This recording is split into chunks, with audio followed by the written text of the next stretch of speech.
What if the man with the headset finally gives it up? Cleveland's locker room has been buzzing all week after Browns insider Mary Kay Cabot dropped a report that head coach Kevin Stefanski might actually hand over play-calling duties to offensive coordinator Tommy Rees. It's the kind of headline that sends shockwaves through a city already on edge.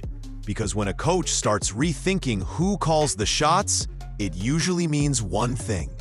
Pressure is boiling from the top down. And that pressure isn't just coming from the fans. The offense has been inconsistent, the locker room tense, and rumors are swirling about a growing disconnect between Stefanski and rookie quarterback Shedeur Sanders. Some reports even hint at internal friction between the coaching staff and front office. A quiet tug-of-war over who the real quarterback of the future should. So what happens if Stefanski really steps back? Does Tommy Rees take the headset and shake up the offense? Or does this mark the beginning of a much deeper power struggle inside Cleveland's walls? Because behind the X's and O's, this story isn't just about play calling. It's about control, trust, and the question every fan's asking: who's really running this team? Stick around, because we're diving into how we got here, what insiders are whispering about behind closed doors, and why this move could decide not only Stefanski's future, but Shedeur Sanders' shot at taking the field. But to understand why this moment matters, you first have to see what's been happening on the field. Before we even talk about play calling changes or quarterback swaps, let's be honest. Cleveland's offense has looked flat out lost. Third downs feel like uphill climbs, and when the Browns do move the chains, it's more relief than rhythm. You can sense it. The chemistry just isn't there. Over the past few games, the team's offense has ranked near the bottom in efficiency, red zone conversions, and overall scoring. The spark that once made Stefanski's playbook dangerous has fizzled into predictability. Defensive coordinators have figured out the rhythm. Early down runs that go nowhere, short passes that get swallowed up, and deep shots that never seem to connect. Even the offensive line, once the pride of Cleveland, looks overwhelmed by miscommunication and poor timing. You can see it on the players' faces: frustration, confusion, that split-second hesitation that tells you they're thinking instead of reacting. It's the look of an offense that's lost its identity. And when that happens, every missed throw looks worse. And here's the real kicker. This isn't just a talent issue. The Browns have weapons. They have speed, power, and versatility. What they don't have is cohesion or belief in the system that's calling the plays. When the rhythm breaks, even simple plays start feeling impossible. That's why insiders say the whispers about Stefanski handing off the play calling aren't coming out of nowhere. It's the kind of move a head coach considers when the locker room's faith begins to waver.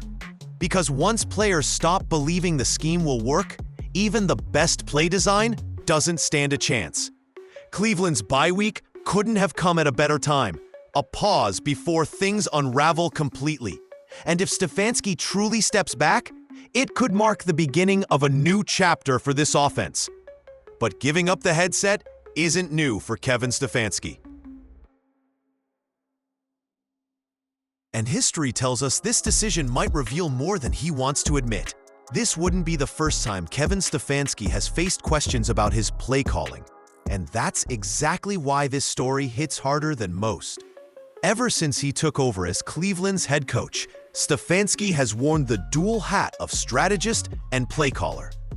And for a while, it worked. He was praised as one of the NFL's sharpest offensive minds, blending balanced attacks with clever motion schemes. But over time, that reputation has started to crack, and the signs have been there for a while. Back in his early seasons, Stefanski's offense thrived on rhythm. He trusted his quarterback, leaned on the run, and built momentum off play action. But as injuries piled up and the team cycled through quarterbacks, something changed. His calls got conservative. His trust in the offense, and maybe even in his own playbook,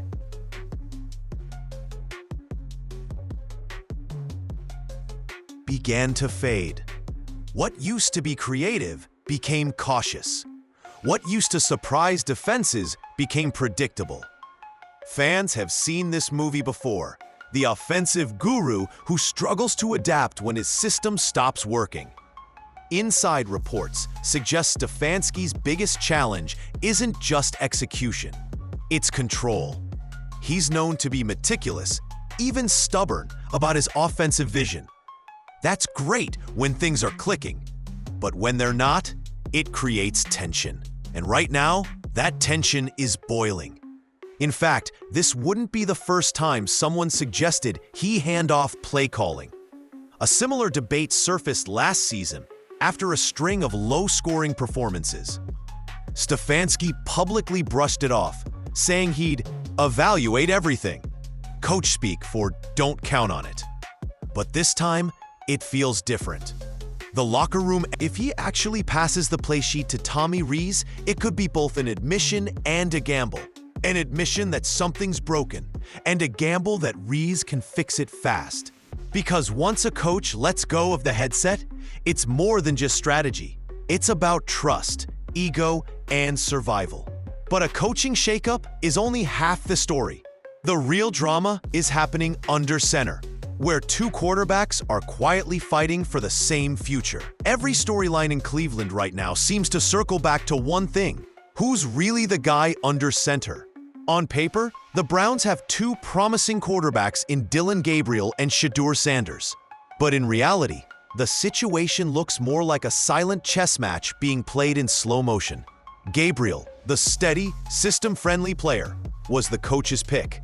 He fits Kevin Stefanski's mold: disciplined, efficient, ...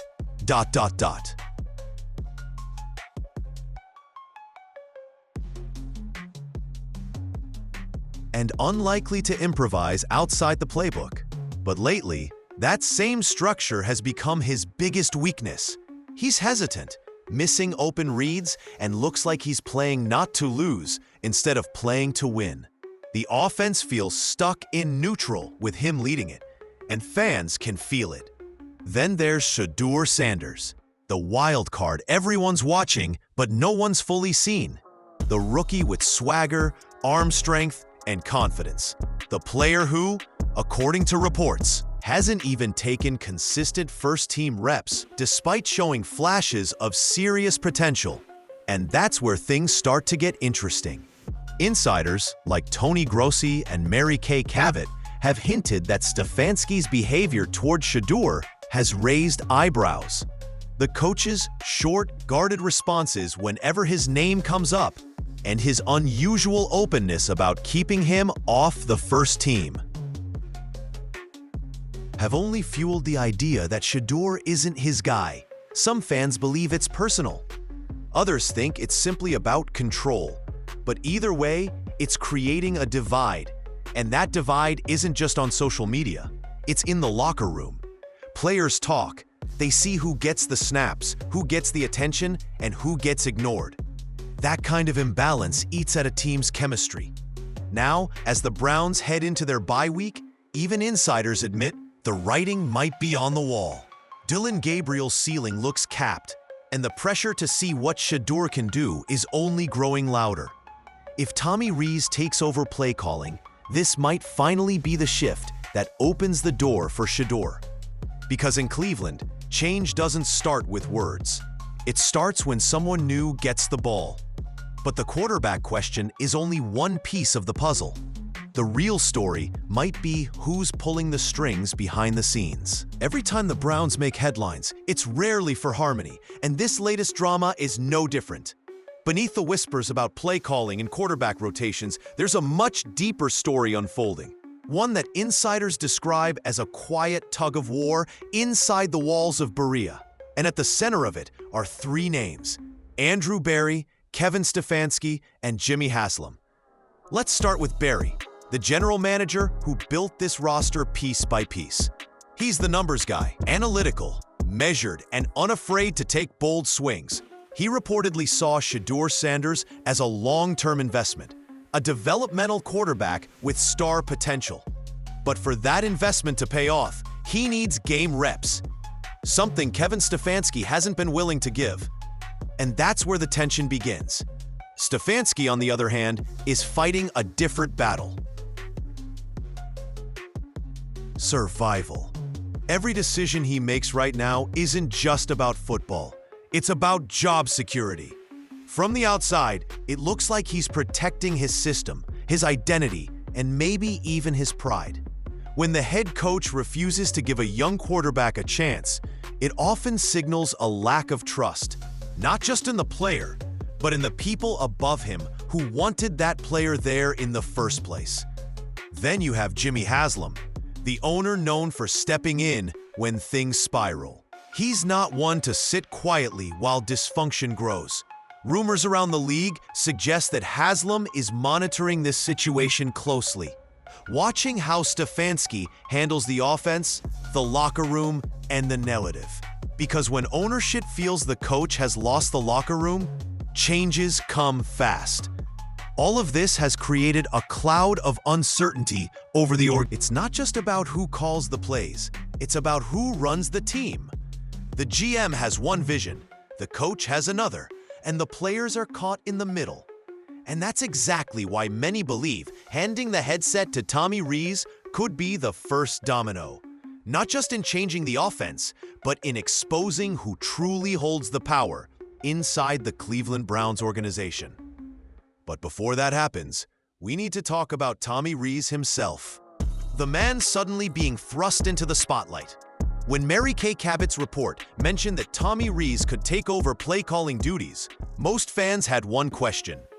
Who exactly is Tommy Rees, and what could he bring that Stefanski can't? Rees isn't some rookie coach tossed into the deep end.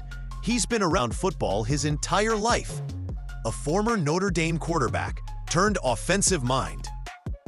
Rees built his reputation on developing young talent and simplifying complex systems for faster execution. At Notre Dame, he was known for his no-nonsense leadership style and his ability to get quarterbacks comfortable in high-pressure environments. After a stint at Alabama working under Nick Saban, he joined the Browns staff, a move many believe was meant to quietly prepare him for a bigger role down the line. Now that time might be coming sooner than anyone expected. If Rees does get the headset, it's not just a symbolic shift, it's a philosophical one. His approach focuses on tempo, spacing, and confidence. He likes to open up the field, trust his quarterbacks, and let athletes make plays rather than overthinking every snap. That's a stark contrast to Stefanski's methodical, risk-averse offense that has recently struggled to generate explosive plays. But there's a flip side. Rees has never been an NFL play caller on this stage before. College football and the pros are two different universes. What works on Saturday doesn't always work on Sunday. NFL defenses adjust faster, pressure builds quicker, and every call is magnified. Handing him control of the Browns' offense mid-season would be a bold gamble, one that could either revive the team or expose deeper cracks in its foundation. Still, insiders believe players are intrigued. Rees has already built strong relationships with younger talent, including Shedeur Sanders. Their connection during practices has drawn attention, and some believe Rees might be the key to unlocking Shedeur's potential if he ever gets his shot.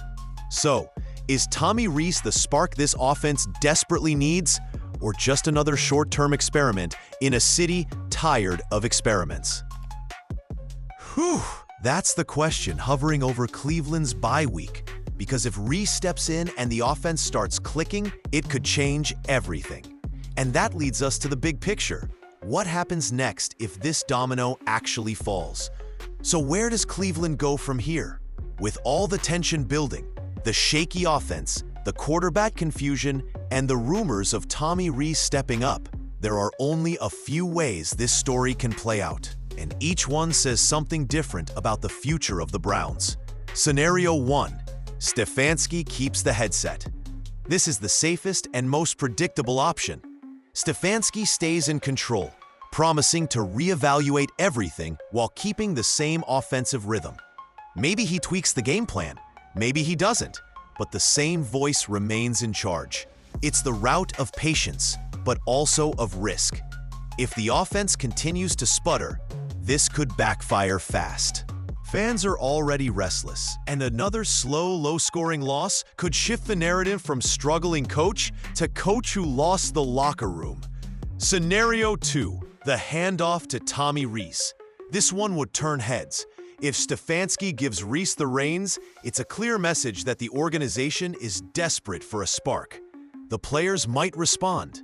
A new play caller often brings a burst of energy and trust, especially if Rees lets Shedeur Sanders take a few meaningful snaps. But it's also a gamble.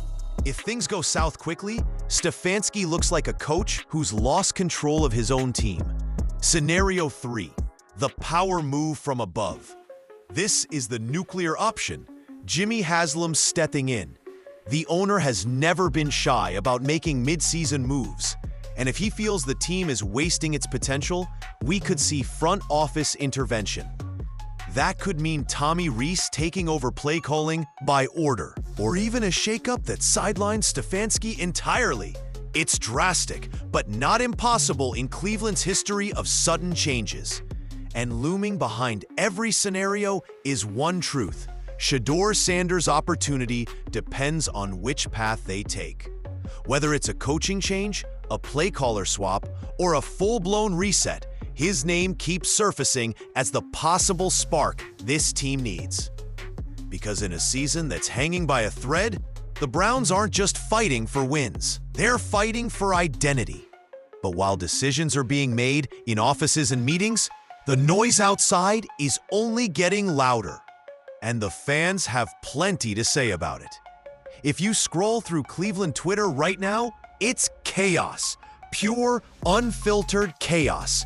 Every fan, every insider, every talking head has a theory about what's really happening behind those closed doors. Some say Stefanski's too stubborn to change.